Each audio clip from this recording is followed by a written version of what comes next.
Good morning, Jennifer. Good morning, Sandra. How are you? Good, how are you? Great. It's nice to talk to you. You too. Saw the movie yesterday. Thought it was really fun. Good. Now, it looks like you guys had so much fun doing this movie, did. especially the tequila scene. Yeah. Oh, yeah. That was a long scene, and just in order to deal with pretending like you're drunk, you get yourself whipped up into a bit of a frenzy, and yeah, you get four of us in a room and screaming at each other. It was pretty entertaining. Yeah. Tell me about working with Nicole Kidman. It was extraordinary. She's an amazing actress. She's so dedicated and works so incredibly hard.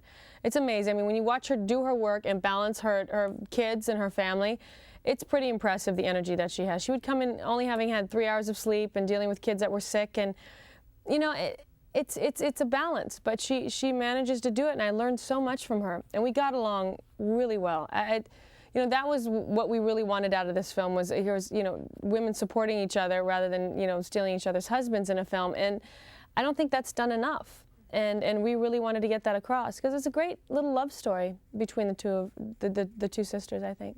And I think your friendship did come across on screen. Yeah, it really too. showed a strong bond between these two sisters, and I really related to it, actually. Yeah. I mean, I have a sister too, and we're completely different, but I would kill for her. I honestly, you know, feel amazing things around her. You know, I don't have kids yet, but so I kind of understand that inclination, and it's so amazing to find someone that you might not agree on every social issue, but you so agree on, you know, the essential core of what makes you know, life sweet and what you should work for and strive for.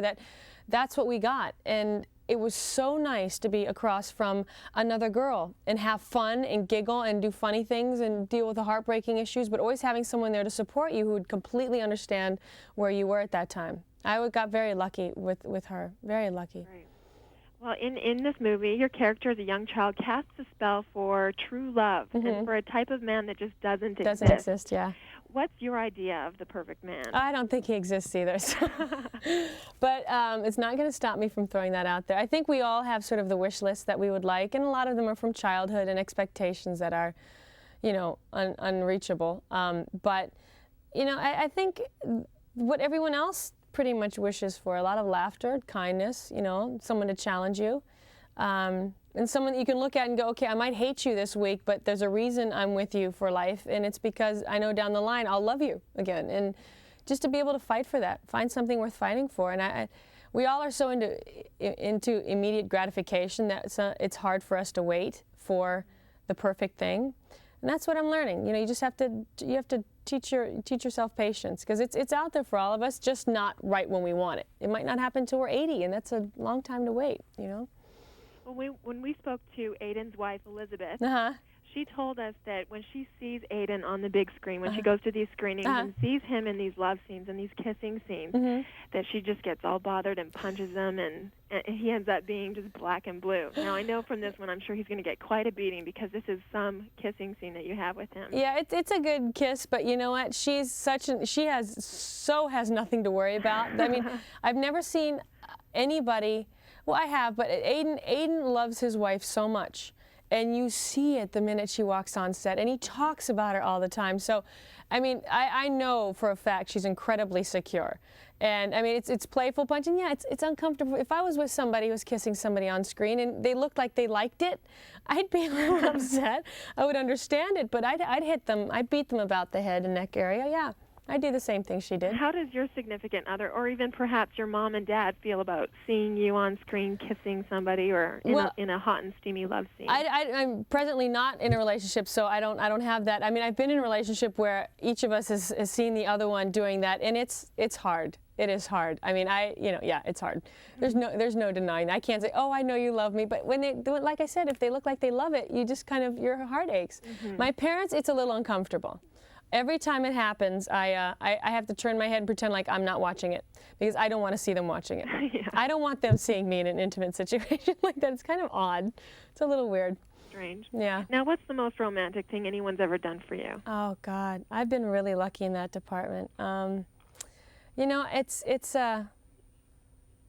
I mean, it depends on. I mean, the situation could have been, you know, going for a drive on an excursion and winding up in places like Kentucky Fried Chicken and having amazing, surprising conversation in the car. Or I love it when somebody wrote me something absolutely incredible, and that's what, you know, that was my most romantic thing. I mean, I've had great things happen, but the thing that stands out the most is somebody wrote me something that just, to this day, I still carry with me, and it's pretty amazing.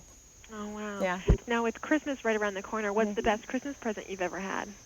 Oh, well, there was the funniest one of the most original, I'd have to say, was somebody I was dating, and we got into a pillow fight, and I lit the bedroom on fire by accident. And the actual pillowcase that started the fire on the rest of the house, he had saved.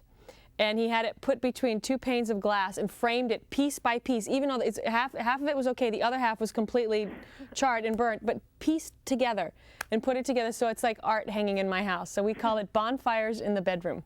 So I have the pillowcase. I'd say that was the most original. Yeah. Now, I've heard a lot of actors growing up, as young children, they start preparing for their Oscar speeches. Do you have an Oscar speech ready? No, I'm so not even, it might be nice, you know, if it happens later on in life. You know, I don't think my work has even gotten to that level, but hopefully it will one day. And I can't imagine preparing a speech. I mean, it's almost like saying, I think I'm going to win, so let me write something down. I couldn't even imagine. I couldn't even imagine that. Are you a member of the Academy? Do you vote? Haven't voted yet. I keep being sent the slips, and this year is like the first year that I actually responded. And I will be voting this year, yeah. Who do you think will be nominated this year? I don't know. There's a lot of great work out there, but you know, they always seem to let these films out towards the end of the year. And I think I've seen some really amazing performances, but I don't think we've seen the rest of them. I think people are really going to surprise us this year. I really do. How do you decide what to wear to such an event like the ceremony? Oh, please. Knowing that your picture's going to be in magazines for the next 12 months. I always forget that part. You know, you always forget that someone's going to take your picture, and if you look like a cow, it's going to be that way for a year. You know, it's always ends up being last minute with me. You plan, and then at the moment that you put on the dress and the hair's together, something doesn't work. So you always have backups, you know, just in case you get in a mood and you have clothing crisis. So it's just with me, it's always last minute.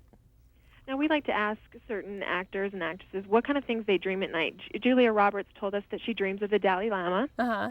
And other people have told us they have reoccurring dreams. Do you ever have any reoccurring dreams that come to you? I've had one marriage reoccurring dream where I marry the wrong person, and I turn around and the right person's it's like this tiny little man at the end of the whatever that, you know, the aisle. And so that's been a recurring one. You know, the normal ones, flying, breathing underwater, you know, those things. Yeah, I've had recurring dreams that are pretty amazing and powerful that you know, I still don't know what they mean, but they're obviously trying to tell me something because I haven't gotten a clue yet because I'm still having the dream. So, yeah. Really quick, what's up next for you? I'm taking a year off from actually being in front of the camera, except for a cameo I'm doing in a independent film I'm producing. I'm just producing 2 independent films that we've been developing. That's it. Well, good luck and have a great year off. Thank you very much. I will. It's nice talking to you. You too.